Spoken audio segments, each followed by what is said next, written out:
Coming up on Colonial Sports Center, breaking news from RMU football. There could be a new gunslinger in town. Also, offensive lineman Johnny Hill talks the Monmouth game for homecoming, and he's going to like it. Two brothers for men's hockey. They're playing together now. It's high school reunion coming up next.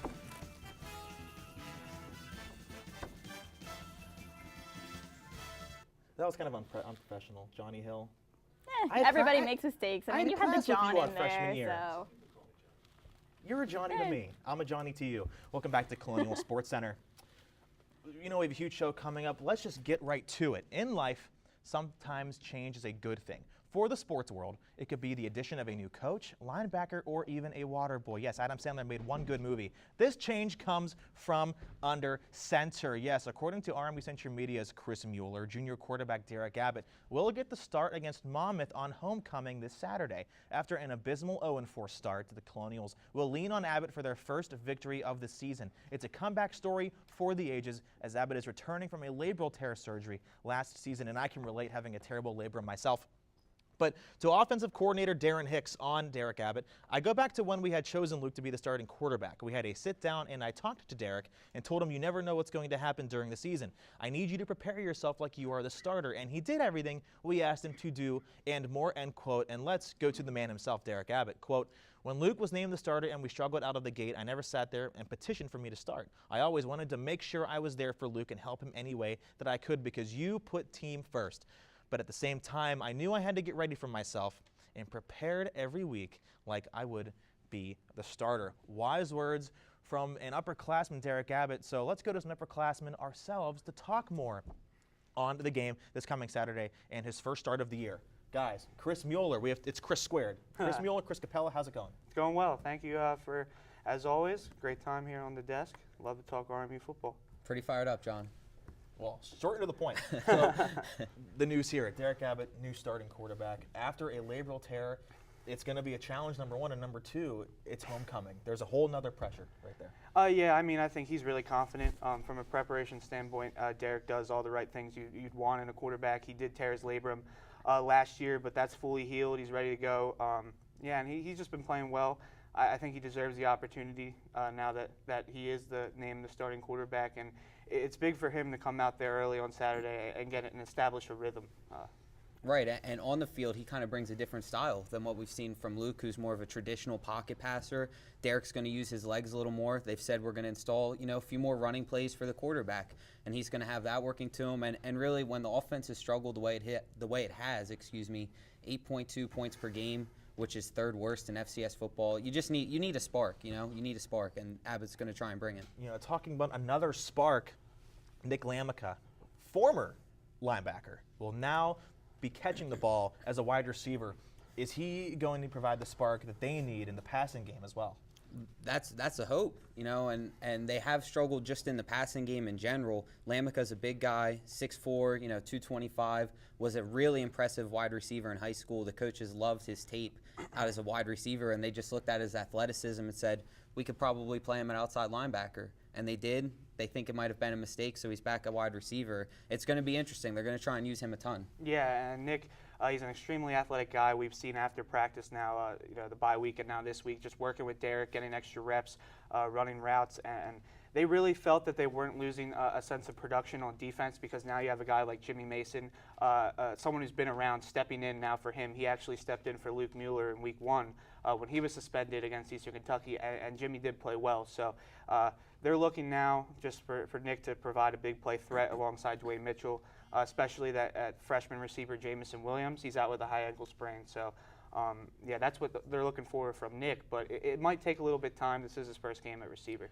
We're running out of time, so let's get this in quick. Let's talk Monmouth. They're 3-1 going against an RMU team that's 0-4. Clearly there's an advantage there for the away team coming in, but it is homecoming in a matinee. It's not the night game, so we're not going to get that same level of passion from the fans. Right? Yeah. I mean, Monmouth last year beat the Colonials 35-9 in New Jersey. They are a very good team, 3-1 with wins over Wagner and Patriot League team Lehigh a week ago.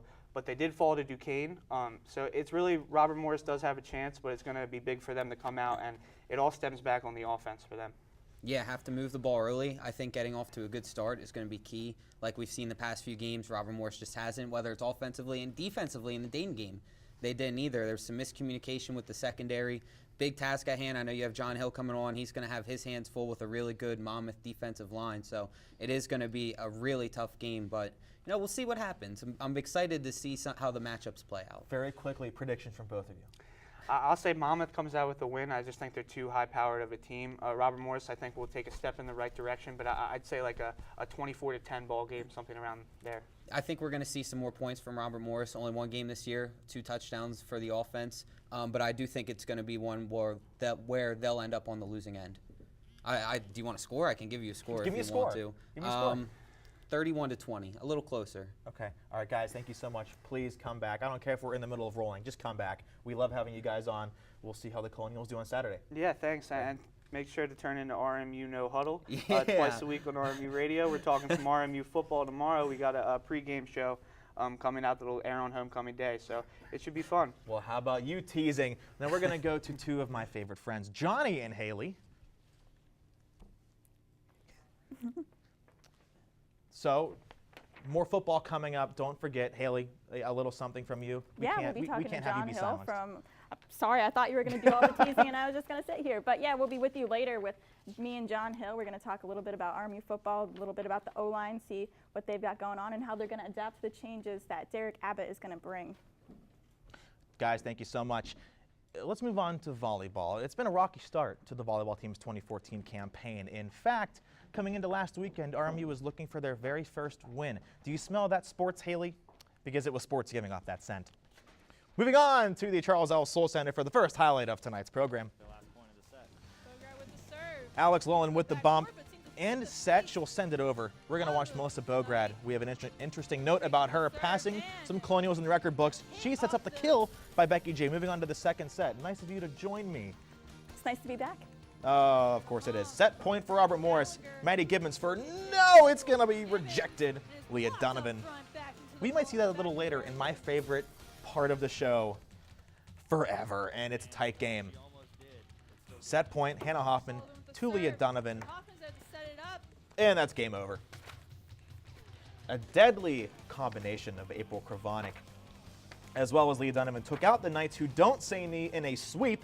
Get those brooms out. Senior Melissa Bograd continued her dominance in the trenches with 18 digs, now 6th place all time in that category. And the team also swept Sacred Heart the very next day. It's been a quick turnaround since non-conference play for the team, and Ian Kidd is here to tell us why. What does RMU's hot conference start say about the rest of the season? We sat down with Leah Donovan and Erica Robb to find out. I think it progresses pretty well. The harder teams that we play are above 100 usually, and teams we play are usually lower 200s, higher 300s. So it's a big difference going from that high caliber team to the level that we have to play in our conference. This weekend was a springboard for the team, taking them from a lackluster group to a polished and very confident unit. Oh, I think it's huge. We couldn't have asked for a better way to start. It gives us a huge boost. Like at the end, every single set counts for like tiebreakers that we have to go through, and sweeping teams is a huge deal. The less sets you have to go through, the better. RMU's senior leader Erica Robb describes what it will take for the 2014 Colonials to clinch an NEC championship. It takes hard work and knowing what the goal is, not giving any team slack, which, that's what we did this weekend. We didn't take anything from them, and we got to play our hardest all the time. And if one person's having a bad game, then everyone on the bench has got to be ready to come in and help us out. So we're absolutely capable of doing it, but we got to show up every day on game day ready to win. After enduring a painful start to this year, Robert Morris Volleyball has gotten itself back on the right track to an NEC title. For CSC, I'm Ian Kidd. Thanks, Ian. 2010 men's basketball alum Dallas Green has signed a professional contract. The forward agreed to terms with CDU Concepción of Liga Nacional in Chile. This is Green's second year in the league. Last year with AB Ancud, sorry about that, he averaged 23.7 points and 13.1 rebounds in 21 games. This is his third year altogether in Chile. As a Colonial, he helped the team to the NIT tournament and back-to-back NCAA tournaments. There's a lot of Spanish in there. Dondes Noches, El Polo, English is my something first Breaking language. Bad. So still on the show, we go to women's hockey. 2 games against Bemidji State. Also, one player scored her first goal in 80 games. We don't know who it's going to be. Do you? I don't know. Coming up next, you'll find out. Interesting, of course. I am here with Romo. How are you doing today, Romo? Great. All right, so Romo, just a few questions. How do you think the game is going right now for the Colonials?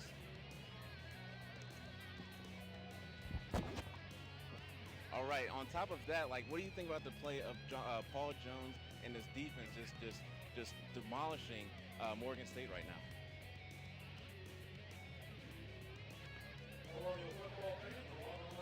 All right. Well, you heard it here first. Romo with his insight to the game. Back to you guys. Be sure to tune in to Colonial Sports Center every Thursday, 9:30 p.m. on armycentralmedia.com and Channel 98 around the Moon Township area.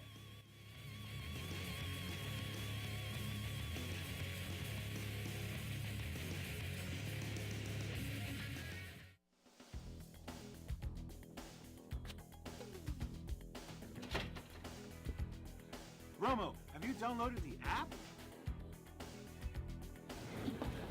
Roma, have you seen this app?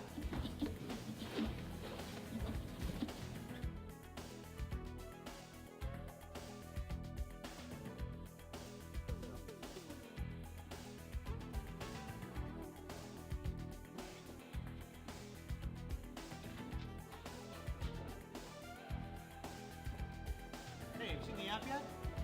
No? All right, put it down. I'll show you what you can do. All you have to do is install it, and it'll open up for you. My favorite part of it is the police blotter. Check this out. When you click into it, you're going to go right to the top left, and as soon as you click on it, everything will be there that you need, so you can stay safe. Download the RMU Century Media app on the App Store. Roma likes it, and so will you. Welcome back. The women's hockey team was off to a hot start after their landside exhibition victory. Could they keep the momentum going? Let's head to the 84 Lumber Arena to find out. What if I don't want to go that far? That's all the way down Coriopolis. They're And trying to there's fix the bridge. construction. Oh, There's well, nowhere to drive, There's a sorry. goal on Jessica Dodds. Not looking so good already. Battle for the puck along the boards. Bemidji wins it. Caitlin Tugas gets the puck. Passes from the point. Bemidji tries to tap it in. Can't do it. Colonials fight for the puck again and lose it. Madison Hutchinson gathers it and shoots from the top of the face-off circle for the first goal of the night. You Goes could have to had a Starsky Bemidji. and Hutch reference. Hutchinson. I guess I could. Well, Hutchinson. Anyway, Hutchinson passes to Ivana Billick. 2 more passes. Beavers get it tic-tac-toe. Brittany Howard goes tape to tape with Rebecca Vint, who snipes it for the first Colonial goal of the evening. Third period. Skipping the second period. You know who they need to come back in this Who? game? Bodie James. Coast to coast. Jessica Dodds blocks it. Kelsey Gunn sends it to Maeve Garvey, who sends it to Erin Stanuski with a ripper for her first ever goal as a Colonial. 80 games, folks. 80 games, all tied up at 2. Stephanie Anderson waits at the point. Power play goal for Bemidji. Tugas wheels down the ice, snaps it in. Dodds just isn't fast enough for that one. We might see that play later. We with could. something. Christine Grenier for the shot. Gunn attempts to block it, but Megan Lushenko scores anyway. Not a good day for the defense for the women's hockey team. The weekend didn't start off well for the ladies. The Beavers gnawed at the defense and came out on top with a 5-2 victory. This is the second straight year that the Colonials have dropped a season opener. Rebecca Vint had a goal, and Erin Stanusi had the first goal of her career. Maeve Garvey had 2 shots and an assist. Jessica Dodds turned away 30 pucks. At first, when I saw that RMU played BMS, I got really excited until I realized that Thad Castle hates hockey. Well, in that case, the red and white tackled Bemidji State for the second day in a row. You get it? BMS, Bemidji State? I get it. BMS, okay. So I'm going to get away from that, and we're going to go back to the 84 Lumber Arena. Mackenzie Johnston to Maeve Garvey on the backhand, stopped by Erin Dieters. She put out all the stops tonight. Yeah, Maeve Garvey all over the place. She is, and so is Erin Stanuski. It just, you know, her second Doing in what she does. her second in 81 games. But let's not nitpick. 1-0 Robert Morris. We're going to see Brittany Howard shot and a better save by Dieters. Ricky Mayer pushes the rebound wide. It could have been 2-0, and that might have, you know, well, you saw it. Jessica Filipczyk through the wickets. It's tied at 1-1 going into the third period. If Mayer could have put that in, it could have been a whole different ball game or ice match. Kaylee Chapman gets the gift from the hockey gods, 2-1 BMS. You see it right there off the skates. Nothing you can do there. Bad bounces. Bad bounce amongst bad bounces.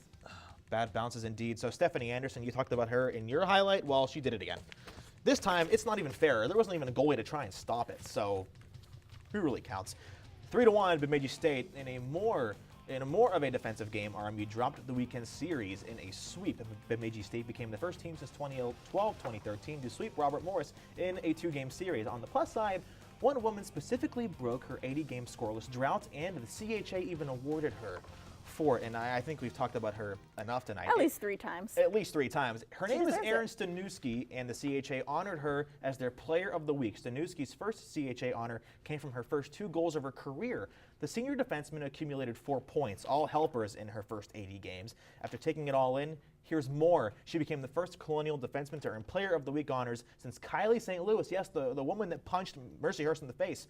The award, she shared the award with Kelsey Thomas in November of 2011. I'll never forget that game, will we? Never forget. Hockey has seen some pretty famous brothers on all levels. The Sadines, the Stalls, and the Hanson brothers, just to name a few. RMU has their own set of siblings as well. Audrey Gardner is here to tell us all about it. I'm Evan Moore. I'm a junior and I'm defenseman. I'm Timmy Moore. I'm a forward. I'm a freshman.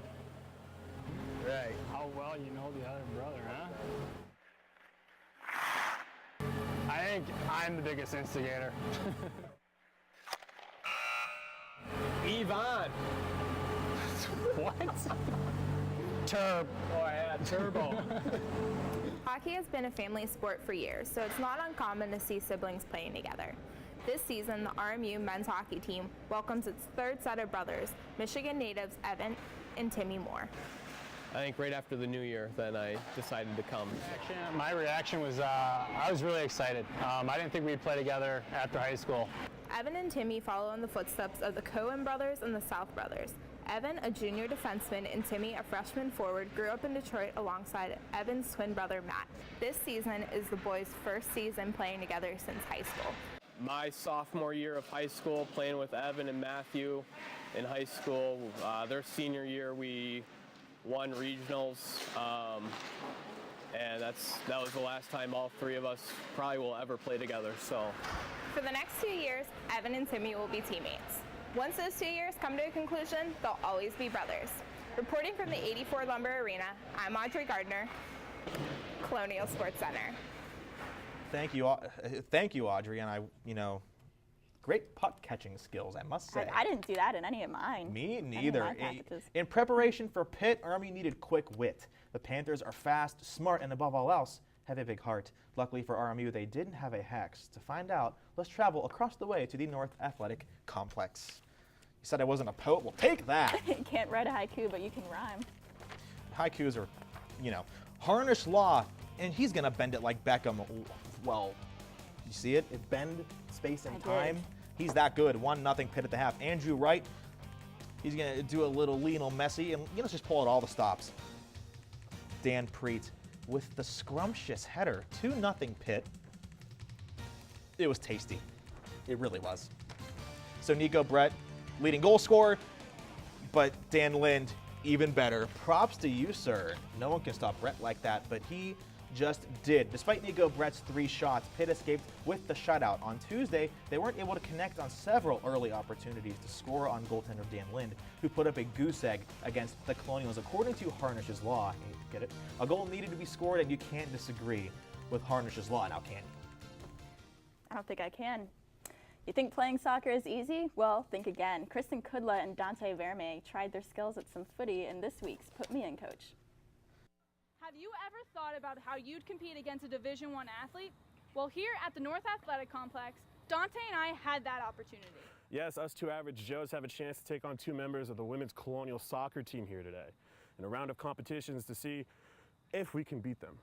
Well, All right, we're here. It's time for the penalty shootout.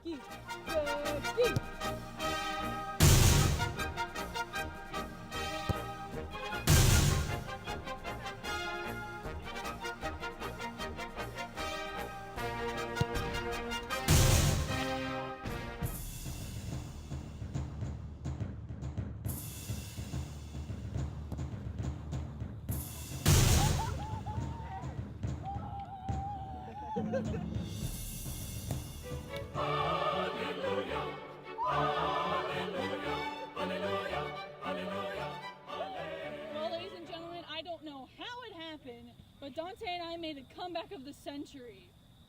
Dante's so hot right now, he's steaming. Now, girls, thank you so much for helping us out. We'll be looking forward to the rematch soon. And we'd like to thank everybody involved with filming this. I'm Kristen Kudla. I'm Dante Verme. This is Colonial Sports Center. No, that Never was seen anything awesome. like that before on the show. More that's for put me in, sure. Coach, coming in the next few weeks. So what do we have coming up? Definitely. Coming up, I'm going to be sitting down actually with John Hill, so make sure you stick around. Of course, I am here with Romo. How are you doing today, Romo? Great. All right, so Romo, just a few questions. How do you think the game is going right now for the Colonials?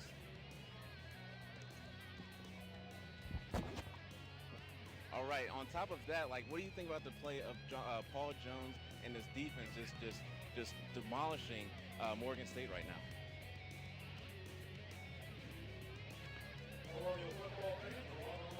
All right, well, you heard it here first. Romo with his insight to the game. Back to you guys. Be sure to tune in to Colonial Sports Center every Thursday, 9:30 p.m. on armycentralmedia.com and Channel 98 around the Moon Township area.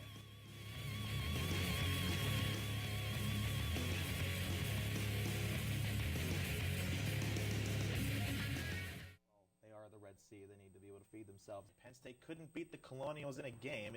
It truly was a shame. And then Sacred Heart pioneered.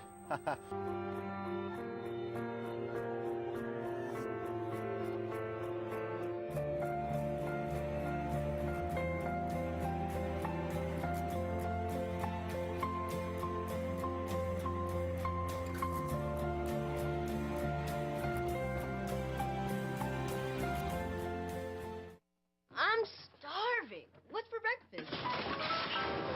Guten Tag! Johannes, Franz! I bring you arts-enriched Raisinblums, fortified with increased test scores and creative problem-solving skills. It's good! And good for you. Bobby? Susie? Don't worry, that's just the power of the art! Feed your kids the arts. For 10 simple ways to learn how, visit americansforthearts.org. Welcome back to Colonial Sports Center. I'm Haley Sawyer here with John Hill, right tackle for RMU Colonial football. Thanks for joining us tonight. Yeah, thanks for having me. Yeah, no problem. Now, as we talked about earlier, Derek Abbott's going to be the new quarterback in town. So how has the offensive line kind of had to adjust for him coming in? Well, coming from the O-line, I think the biggest thing for us is to, just do all that we can do so that Derek feels comfortable in the game setting, especially early on. I mean, if we can protect, so he doesn't get touched in the beginning, so he can really get into his groove, I think that'll be really key for us. What's the biggest difference between working with Brumbaugh and working with Abbott? From an O-line, I mean, we really, our assignment-wise, we don't change much. Obviously, Derek runs more. Luke's more of a pocket guy. So, I kind of like a little scramble every now and then because I get to run out and hit someone, which is nice, other than just sitting there and blocking in the pocket. So. Nice. What has Coach Richardson been telling you in preparation for this? Well, Rich, I mean, he pretty much we prepare the same every week. Obviously, with our bye week, we had plenty of time to really break down Monmouth and look at what they got, and we feel more confident, assignment-wise about with coming into this week than we do any other week. And then this year we have a pretty young offensive line, two who actually even had their first career starts this season. What have been some of the challenges working with so much youth? Well, we're working with, I mean, our whole team is young. I think the biggest thing with the young guys is I think we really need to get more of a start off the bat. I think one of our biggest problems has been starting slow. If we come out and we get down early, you see a lot of the young guys, hanging their heads, and I think that's up to me as a senior and a captain to really get them going and be like, hey, there's still plenty of game left, and really figure things out. So. And then coming up this weekend, we have Monmouth, which is the last non-conference game. What are you kind of looking to fix before you head into that conference play, which is a lot more important? Well, obviously, the biggest thing we want to fix is get a win. We'd love to have a win going into conference play. That would definitely give the team, and all the guys, a lot of confidence going into that. So. Okay. Well, thank you for being with us tonight, John. Thank you so much, Haley. And good luck this weekend. Alrighty. And coming up after the break, we are going to have something special for you guys, the first ever primetime plays of the semester. So make sure you stay with us. Nicaragua is a completely different world. We were there to bring nursing care to some desperate people. At Robert Morris University, every student is expected to reach out to others. The very first person that I met was David. Kept saying, "You have to come to my house and watch me play my trumpet." You could tell from the look on his face that it was just his most prized possession. I get back home. A few weeks later, I got a message that a gang had broken into his house at night and they stole it, which was his life. So next trip back, we gave him a new one. The look on his face was just complete disbelief. He just absolutely couldn't believe it. And to be able to do something like that is one of the best moments of my life. He said he'd never forget us. Change someone's life. It changes yours forever. Robert Morris University. These boys are my heroes. They come every week to spend time with my children. At Robert Morris University, every student is expected to reach out to others. They can teach them something no one else can. Wisconsin. They're role models to the children, and homework comes way before sports. Their grades have improved, and their lives are just a bit richer. Okay. What they do for my kids is truly wonderful. Change someone's life. It changes yours forever. Robert Morris University.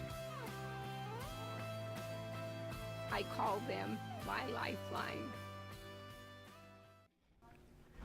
It's finally back. Yes, for the first time. The giddiness is unparalleled. I can't contain myself. I'm standing up right now. I feel like Sheldon Cooper going to Comic-Con. Stanuski, the drought stopper. Number 3. Number 2. Number 2, soccer. We showed you this earlier, but it's even better the second time. Freet heads it in for a goal. And number 1, Caitlin. Toga. It's just not fair. And Animal House is a great movie. And that's Prep Time Plays of the Week. I'm so glad it's back. So, the upcoming schedule. What do we got? Upcoming schedule this Friday: women's soccer versus CCSU, women's hockey at Maine. Women's hockey at Maine, they're on their way there right now, I think. Volleyball at CCSU, football versus Monmouth, men's hockey versus Ryerson, exhibition. On Sunday, we have some women's soccer followed by men's soccer on the same field. What? And volleyball takes on Bryant, trying to make it 3-0 in the NEC. Also, homecoming this weekend, huge deal. Make sure you come out, support our football team. And that's your week ahead in Colonial Athletics. So it is homecoming. We urge you all to be safe. Don't do anything that I wouldn't. And just have some fun. Enjoy the alums. That's right. Make sure you come to the game, too. Could be a win. It could be a win against the Hawks. Next week, we will have starting quarterback Derek Abbott in studio to talk more about his opportunity to make it big in the Northeast Conference. Can't wait. Make sure you come back. Just like Bart Scott said, can't wait. I'll see you all next week. Take care. Make sure you keep it real, okay? Keep it classy.